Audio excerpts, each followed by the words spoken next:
Welcome to this deep dive. It's really great to have you here today. Yeah, thanks for joining us. I'm excited for this one. Me too.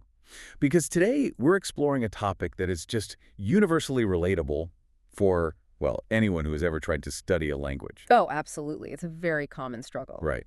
Specifically, we're looking at the art of mastering simple, natural, daily English conversations.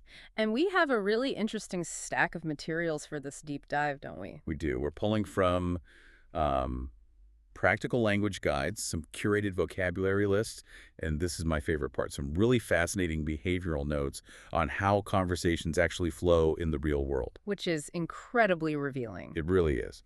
So our mission today is to essentially strip away all those complicated textbook rules you might have memorized over the years and discover how native English speakers actually talk. Yeah, the ultimate goal here is to help you build real-life speaking confidence. Exactly.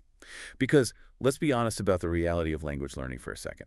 You might know all your grammar rules perfectly, right? Oh, sure. You could probably easily ace a written exam. Right. You can diagram a sentence, you can conjugate every irregular verb on paper. But why do you still freeze up or feel this massive spike of anxiety the second you step into a real conversation with a native speaker? It's an incredibly common phenomenon, and when we look at the conversational behavior data from our sources, a surprising reality emerges. And what is that? Real, everyday English is shockingly simple. Shockingly simple. Yes. We tend to overcomplicate it in our heads because of the highly formal way we were taught in a traditional classroom setting. So if you're listening to this right now and you have ever felt that panic, when someone casually says hello to you in English, I want to assure you that by the end of this deep dive, you're going to feel a massive sense of relief. You really will. You're going to realize that sounding natural is actually much, much easier than passing a rigorous grammar test. That's the perfect way to put it. So let's unpack the core problem here, which is the massive disconnect between textbook English and real-life English. They honestly function like two completely different languages. Right. Think about the broader picture of how education works. Textbooks are explicitly designed to teach you the mechanics of a language. The nuts and bolts. Exactly. They teach you the underlying architecture, the rules, the strict boundaries. But native speakers do not talk like textbooks. No, they definitely don't. In daily conversations, the priority is not grammatical perfection. The priority is efficiency and human connection. Connection. I love that word for this. Yeah, native speakers use short phrases. They use very simple words.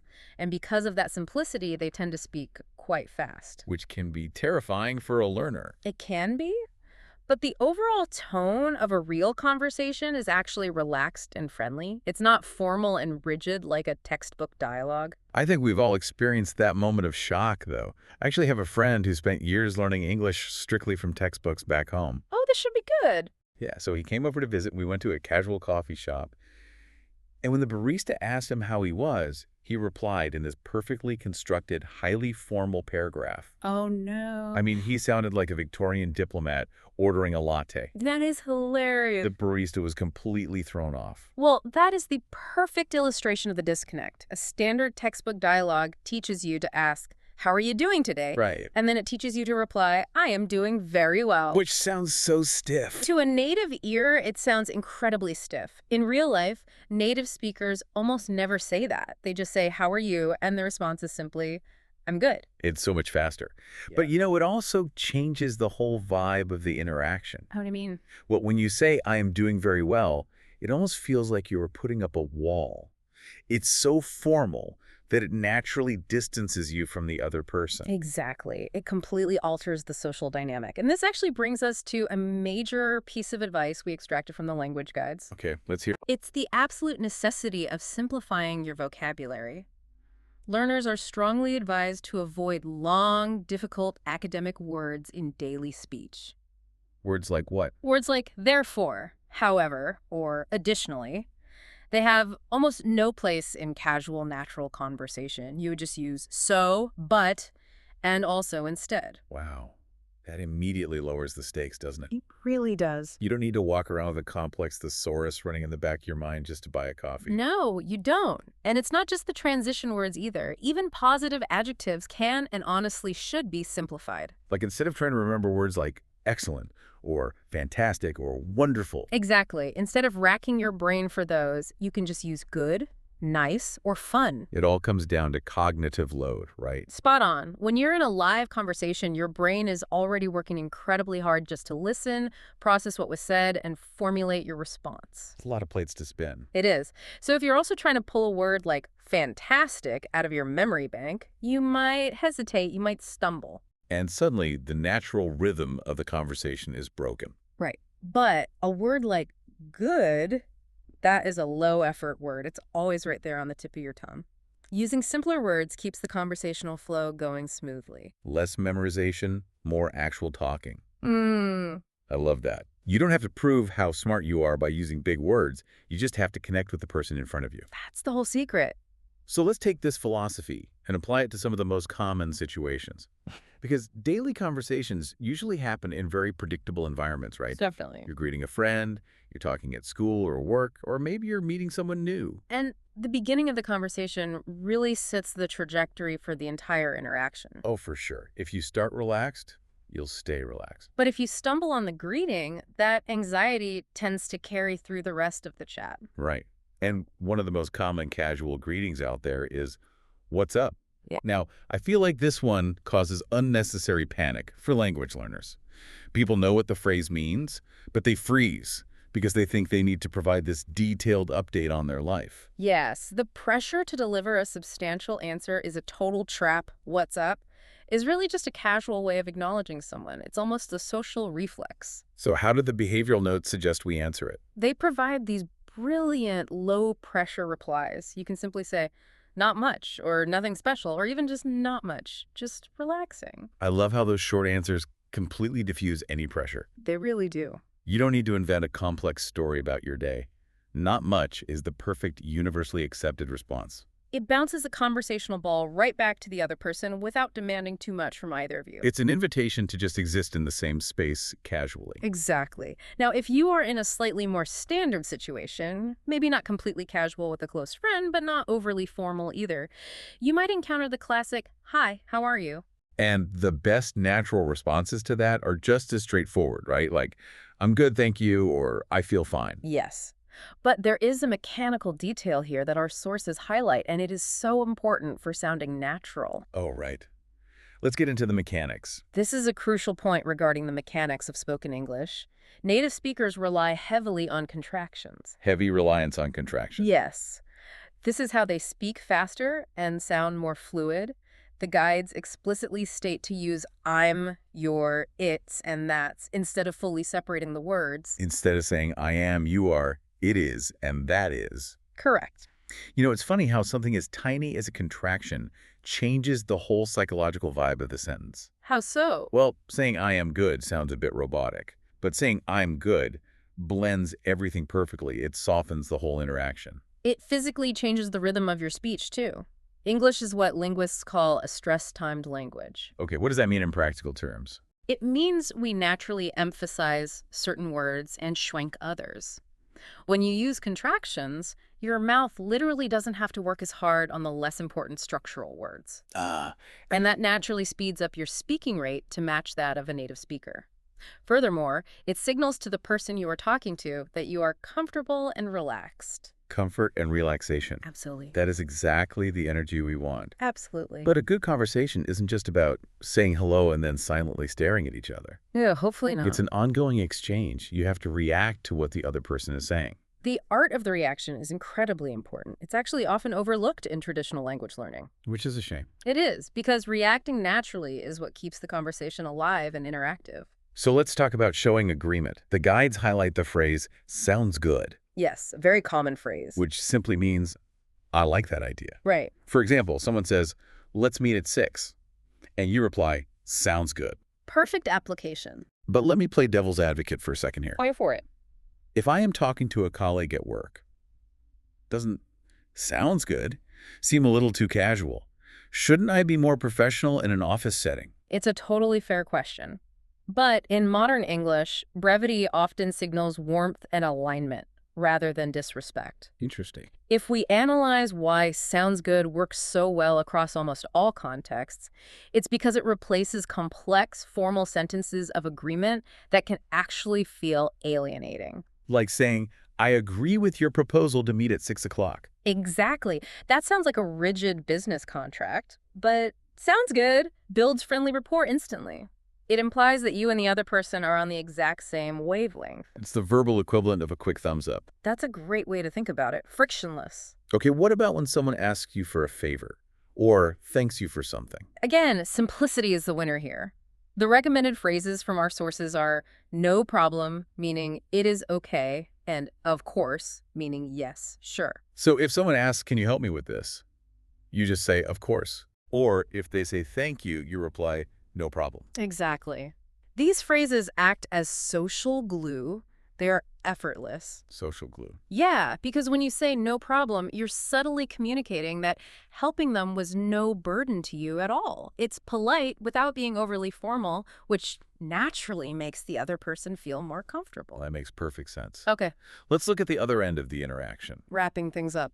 Yes, because saying goodbye can sometimes feel surprisingly awkward if you don't know how to do it smoothly. You don't want to just walk away, but saying a flat goodbye can sometimes feel a bit final or dramatic. It can. The materials suggest two incredibly useful and common ways to end a conversation naturally. Which are, See you later and take care. see you later is great for everyday situations like leaving a class or leaving the office. Right, because it implies a casual continuation. We will cross paths again. And what about take care? Take care is slightly different and honestly quite beautiful when you think about it. It's a warm way to end an interaction because it carries a built-in sentiment. You're essentially telling the person to stay safe and healthy. Exactly, to look after themselves. But it's efficiently wrapped up in two tiny words. It just feels nice to say and nice to hear.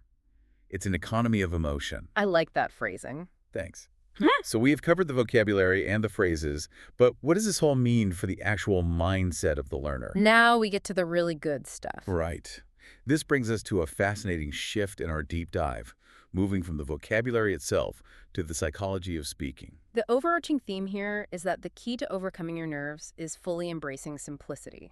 And there are actual structural rules from the behavioral notes you can apply to force this mindset shift. Yes, the materials provide some golden rules for structuring your thoughts. They explicitly say, avoid difficult grammar, avoid advanced tenses, and avoid the passive voice in daily conversation. Keep it active and simple. And here's the biggest rule of all. Keep your sentences to a maximum of 10 to 12 words. That 10 to 12 word limit is a brilliant psychological tool. Why does it work so well? Well, let's think about what happens when you try to construct a 20 or 25 word sentence using advanced tenses in real time. Your brain is working overtime. It really is. You're translating concepts, you're conjugating verbs, you're trying to remember precise vocabulary, and you're trying to maintain the grammatical structure over a long period of time. It's like trying to juggle 5 flaming torches while walking a tightrope. Exactly. The mental load is simply too high. And what happens when the mental load is too high? You hesitate. You hesitate, you stutter, the anxiety spikes. Yeah. By intentionally restricting yourself to 10 or 12 words per sentence, that mental load drastically decreases. It makes speaking much easier for you. And honestly, it makes listening much easier for the native speaker, too. Absolutely. But wait, let me push back on this a little bit. Sure. If I am trying to explain a complex problem, maybe at work or during a serious discussion, doesn't limiting myself to 10-word sentences make me sound less competent? It's a very common fear. Because doesn't it sound like I don't have a strong grasp of the language? I hear that a lot, but the reality of spoken communication is the exact opposite. In real-time spoken English, clarity is competence. Clarity is competence. Yes. Think about the most effective communicators and public speakers out there. They do not use convoluted paragraph-long sentences. They use short, punchy, clear statements. That's a really fair point. Complexity in speech often masks insecurity. Simplicity shows confidence. You can explain highly complex problems using a series of well-connected 10-word sentences. That is a massive paradigm shift. Yeah. You're not dumbing down your thoughts. You are just packaging them in a way that is easily digestible for the listener. Precisely. And that ties directly into another crucial piece of advice regarding emotional safety in conversation. What's the advice? The underlying mantra across all these behavioral notes is simply, don't worry about mistakes. Which is so hard to do. But it's totally okay to make them, because the goal is not grammatical perfection. The goal is simply being understood in a safe, relaxed way. This really forces us to ask, what are you actually grading yourself on when you speak? Oh, that's a good question. In a classroom, you are graded on perfection. You lose a point for using the wrong preposition. Right. But in the real world, you are graded on connection. Did the other person understand you? Did you share a moment, a laugh, or an idea? And if the answer is yes, then the conversation was a success. Exactly. Perfection is truly the enemy of connection here. If you are entirely focused on not making a mistake, you are entirely focused on yourself. You are not actually present with the person you are talking to. That is exactly the dynamic at play. So the big question is how to internalize this. How do we put this into practice? The recommended actionable strategy from our sources is to practice small conversations every day.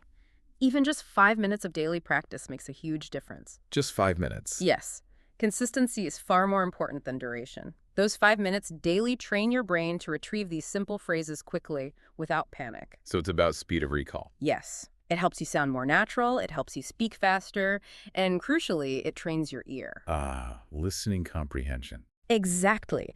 By familiarizing yourself with these short, simple structures, you will actually start to understand native speakers better because you're tuning into the actual rhythm of their speech rather than the artificial rhythm of a textbook. It's all about building that muscle memory in a low-stakes environment. It really is. So let's bring all this together and do a quick recap of what we've uncovered today for you. We have established that natural, everyday English relies on short, simple words. Right. You want to use good instead of searching for excellent. You want to rely heavily on contractions like I am and it's to smooth out your rhythm. Don't forget the casual phrases. Right. You want to lean on relaxed, friendly phrases like what's up to greet people and sounds good to show alignment. And if we look at the core behavioral shift required, it really is about letting go of that textbook stiffness. Actively embracing simple 10-word sentences is the true secret to everyday fluency. Yes. You are elevating your communication to the natural conversational level of a native speaker by prioritizing connection over perfection. Prioritizing connection over perfection. That is the perfect takeaway. This whole deep dive really shifts how we think about language. It's not a test to pass. It's a tool to connect. Exactly. And it leaves me with a final provocative thought that I want you, the listener, to mull over on your own. Let's hear it. We've just spent all this time analyzing how native English speakers naturally simplify their language, their words, and their grammar to connect better and more warmly with one another. Yeah. So what happens to our communication when we stop trying to sound perfectly academic or formal in our own native languages? That's a great question. Is textbook language, with all its big words and complex sentences, actually a barrier to genuine, warm human connection everywhere? Think about it. Do we sometimes use big words just to build walls instead of bridges? Simplicity really might be the ultimate sophistication when it comes to human connection. It really might be. Thank you so much for joining us on this deep dive today. It was a pleasure. Keep your sentences short. Don't worry about those mistakes. And keep practicing those everyday connections. We will be right here waiting for you next time. Take care.